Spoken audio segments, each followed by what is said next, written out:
Good morning and welcome back to the channel. I am Megan, the Healing Foods Coach, also known to many of you as the Faithful Fibromyalgia Warrior.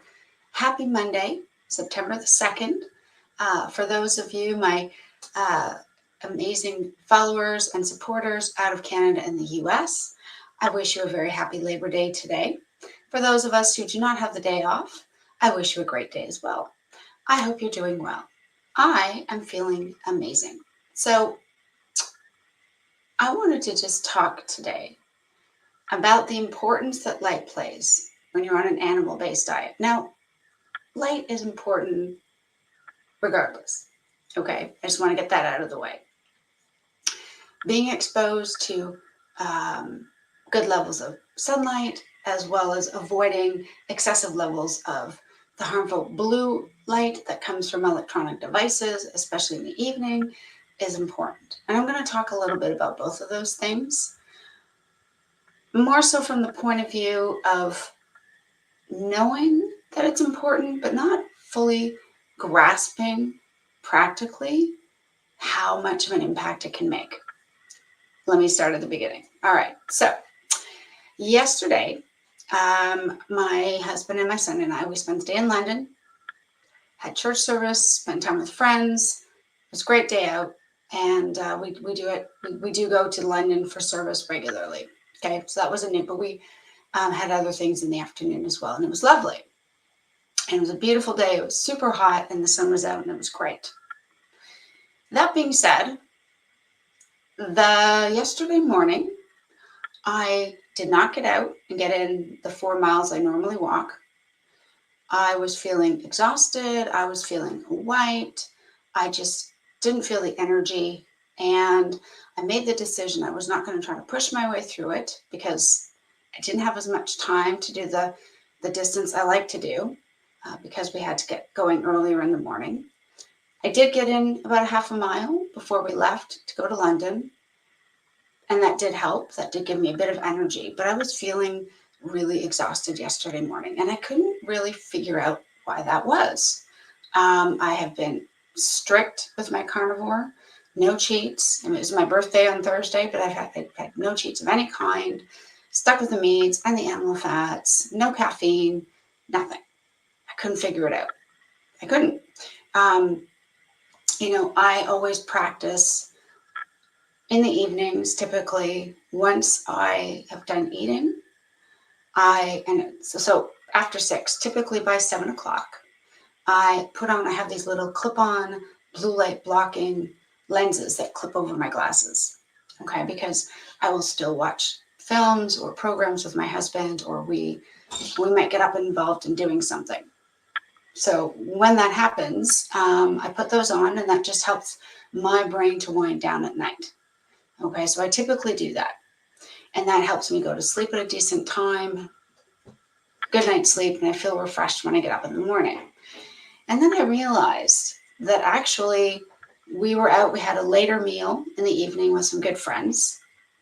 And of course, at that time, I wasn't wearing my blue light blockers because we were out for a later dinner. And I realized that because I hadn't got my brain kind of calming itself down at 7, we didn't get home till after 10 o'clock at night. And so my brain was still firing.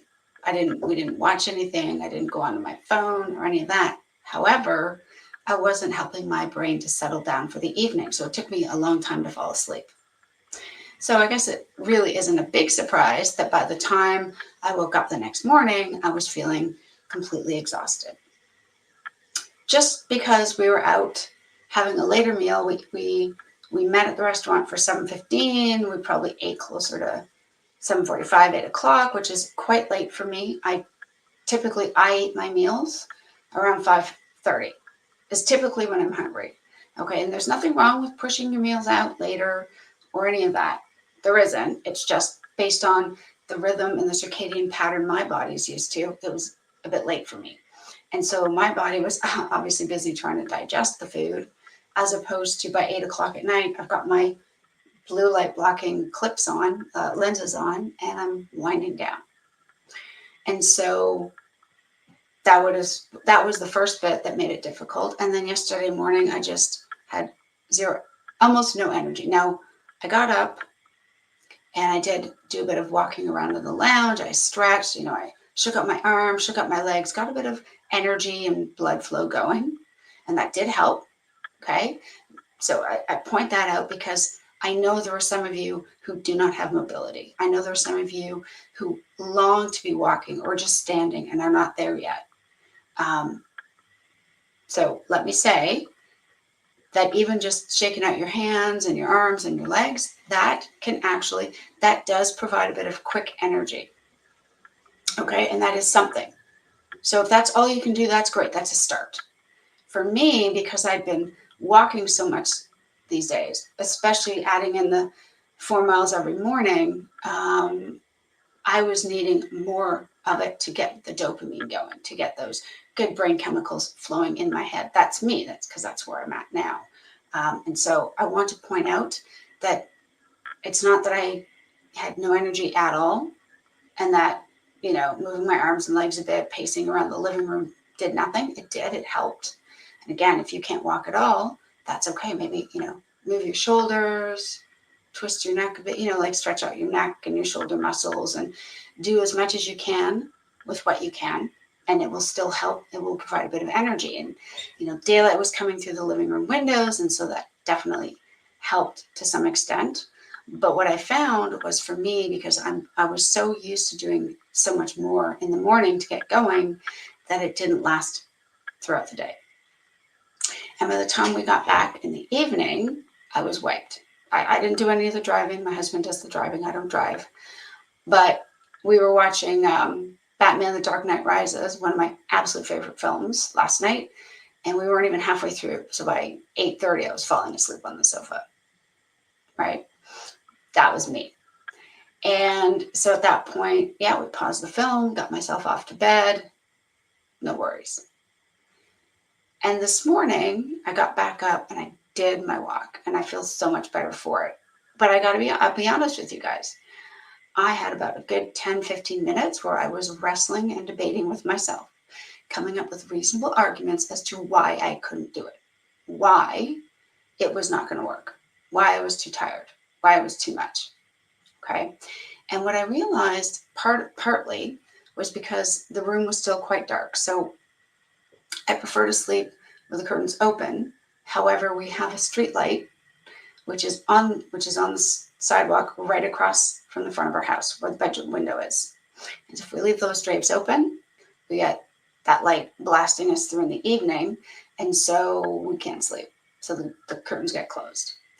I got up to let the dogs out and feed them. I came back in the room and I cracked open the curtains just a little bit, just to let daylight in. And oh my goodness, whilst I was trying to convince myself that I could get away without walking again, I could avoid all of that, my mindset changed completely within about 10 or 15 minutes. The light was shining through. Even if the sun's not out, daylight was coming through the windows. It was hitting my face. It was waking my brain up. It was saying, hey, it's daytime, time to get up.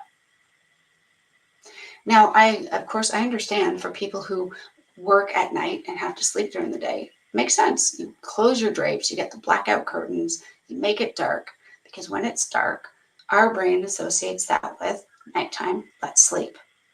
But in my case, I realized if I'm constantly in a dark room when I'm trying to wake up, I'm never going to feel awake. I'm never going to have the energy to win the argument with myself or to get up and get myself dressed and get out and go walking. And so I wanted to share that because sometimes it's the littlest things that can help us change how we're approaching things or what we're doing, right? I had all my workout gear set aside in the bathroom in the storage cupboard, okay, ready to go. So I could get up and get changed. I wouldn't wake anyone up. I could get my exercise gear on, put on my shoes. Everything was right there, ready to go. I just had to get from feeling exhausted in the dark in bed out to the bathroom to change and put my shoes on. And it's crazy to me that just opening up the curtains to let daylight in was enough. There, the brain goes, okay, I'm up. Just like when I start putting on my blue light blockers after 7 at night, even if I'm watching a movie or TV series or something, even if I'm up watching something with my husband, I can enjoy what I'm watching, but I feel less strain in my eyes. And by the time it's done, between 9, say by 9 or 10, my brain is relaxed and I'm ready to go to sleep. And so I wanted to share that because I think it's really important that we have good light patterns, if you will. Again, there are people out there who will talk to you about having a cool, dark room. And yes, if you can do that, that's great. And that will help you when you're falling asleep, whether you sleep during the day because you work at night or whether you need that just to go to sleep at night. It's why we say we should not let our children take their phones and devices to bed with them, right? Because you've got the blue light going, keeps the brain stimulated, and it makes it really difficult for them to sleep at night. It makes perfect sense. And you don't even have to struggle with ADHD or anything like that. That's just in general, okay? I find if I'm playing on my phone or checking stuff on my phone, I don't find it's a problem for me as like after 7, if I happen to be doing that, I'm fine if I'm wearing my blue light blockers. If I don't, my eyes start to get sore from strain. And I just find it takes me an extra half hour, 45 minutes to wind myself down for bedtime at night. And that's important.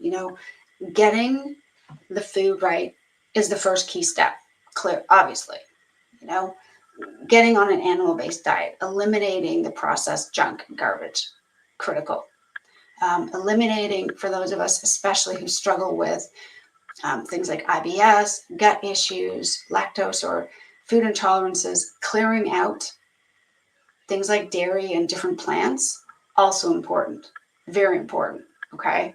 That is important. However, what I've discovered is that if I am not also putting myself in a good place where I'm reducing the blue light from electronics in the evening and getting myself exposed to daylight first thing in the morning, I find I don't sleep as well and it gets really hard for me to wake up and get going. And it doesn't matter how great my intention is to get up and walk those 4 miles because I know I feel great when I do it. I know I feel so much better when I've done it. I feel fantastic when I've accomplished that. But in spite of knowing that, if I'm feeling exhausted because I'm trying to wake up in a dark room and I haven't exposed myself to daylight, I'm not saying you even have to go out and stand outside and look up towards the sky, although that's good too. That's good practice as well. But you don't even have to do that. Again, just opening the curtains and letting daylight in through your window will help your body to wake itself up, to be more alert, less fogged, more ready for the day. And I find for me, when I do that, I feel great. Why? Because any sort of small argument of, oh, I don't really have to go and do this today. I don't have to walk today. I could just chill out. I could. And if you have those days where you decide to do that for whatever reason, of course, that's your decision. But for me, I know I feel that much better. My energy lasts throughout the entire day. And I just feel so much more connected physically to myself and in that regard, spiritually with God. It's just an amazing experience, I find. Okay. And so if I have daylight streaming at me, essentially screaming at my brain cells going, get up, it's morning, it's time to get moving, I find it really difficult to argue against that. So I win those internal struggles a lot better. Changing my situation, even in small ways, helps me have those emotional, physical, spiritual victories. And that's something that's possible for all of us. Now, some people are great with getting up in the morning and starting their day, no matter what. And I hope to get to that point as this becomes more and more of a practice and a habit. But I'm not there yet. And so, in order to help me keep moving forward, in order for me to stay motivated, it helps if daylight is blasting through the windows and it's clearly not dark and it's clearly not time to sleep. So, I hope this is helpful. I know that Many of us struggle with waking up feeling exhausted. We may have slept 8, 9, 10 hours and we still feel tired. See if this helps. I'm not saying it's going to magically change overnight. Okay, I had to get myself in a really good sleep routine. There were nights where, because I had not been putting on my blue blockers and I was exposed to electronic blue light for too long, I found it very difficult to wind down, and I could lay in bed in the dark and it might take me an hour and a half to fall asleep. So I had to start training my body and my brain. The other thing is, of course, if you are eating late at night, it will be harder for you to go to sleep because your body is working at digesting that food, which is why it's suggested you want to avoid eating late at night, if at all possible. Now, again, if you're eating at night because you work a night shift, then that's different, right? You're on a flipped schedule anyway, so that shouldn't be a factor. But trying to eat a lot right before bed can make it difficult for your body to rest and repair because it's working to digest and make use of the food you just had. So just a tip, okay? Just something that might help you. But I have found what is helping me to stay motivated, stay energetic, stay focused, and stay on this path of healing through an animal-based diet is making sure that I'm taking care of my sleep, health, and routine. And it seems silly, right? We're not kids. We don't take naps typically. And yet it's still super important for our overall health and well-being that this is something we don't ignore. And so you could have a completely clean carnivore diet, but if you are late at night on your phone or on devices, if you're not using blue light blockers, if you are getting too much of that light in your eyes, your brain is simply going to not be able to wind down, and you're not going to get that good restful sleep that the body needs. And it will have an impact. You'll find it harder to get up, whether that's getting to work, being motivated to get to the gym, whether it's just motivated to move at all. It's going to be, I think, for all of us, that much more difficult. And so whether your sleep schedule is from 7 a.m. to 4 p.m. because you work a night shift, or whether your sleep schedule is 7 p.m. to 6 a.m. because that's when you get up for your day, whatever the way your schedule works, quality sleep is important. Our bodies need it. It needs the rest. It needs to be able to repair and heal and build. And if we don't put those things into practice, it's going to be very, very difficult, perhaps almost impossible for the body to do that. So this is what I've learned through much trial and error. Snacking too close to bedtime, or not using the blue light blockers when I should have been, or in the mornings, instead of cracking open the drapes to help me wake up, burying myself under the blankets where it's darker and cozy and comfortable, and therefore I don't have to do anything or move. Now, let me just add this. I don't want anyone to be racked with guilt. If that's where you are now, okay, that's where you are now. You can make little changes, very simple little changes along the way. The little clip-on lenses that I have, I think I bought for like 10 pounds off of Amazon. They're everywhere, okay? They don't have to be the all singing, all dancing blue light blockers, but they will definitely help you filter out excessive light at night and therefore help your brain to calm down. If that's something that you struggle with, learning to turn your phone off or put it aside, whatever you deem as reasonable, whether that's after 7 at night or at 8 at night, keep it available for people if they need to phone you for whatever reason, but don't be scrolling on it, perhaps late at night, is a thought. For myself, it's things like if I know I have to get up to let the dogs out, I make sure the curtains are open partly in the bedroom where I'm sleeping. Why? Because that morning light's going to help me wake up. Even just like I said, even if you aren't at a point where you're mobile enough to do any real walking, maybe it's just getting up, doing a stretch side to side if you can, shaking out your arms and your hands, shaking out your legs a bit, stretching out your neck. All those little movements will help spark a bit of energy in your body. Signals the brain, hey, I'm up, I'm moving, I need to get going. And it just helps the system to wake up and give you a bit of energy. And those things can make a huge difference. Little things can make a big difference. And of course, stay with your animal-based diet, because you get all the other stuff out that's causing you inflammation, causing you intolerance issues or sensitivity or allergy issues. Get all that stuff out. That's key. But then now it's time for the tidy up bit, right? Working on not too much blue light, getting plenty of daylight, whether it's in the sun or a gray day. The sun is still there, still shining. It's just behind the clouds, but it is still out. So getting out in the daylight, things like that can be very helpful. And some level of movement of some kind is always good. I hope this has been helpful, you guys. Thank you so much for your continued encouragement and comments and support. And I'm so thankful for each and every one of you. Appreciate that you have been there with me through all of this and continue to support me in this channel. So I will be back tomorrow with further content. Have yourselves a fantastic day, whether you have the day off or not. I hope it's a great one. Thank you for everything. I appreciate you guys. I will see you next time in the next video. Bye for now.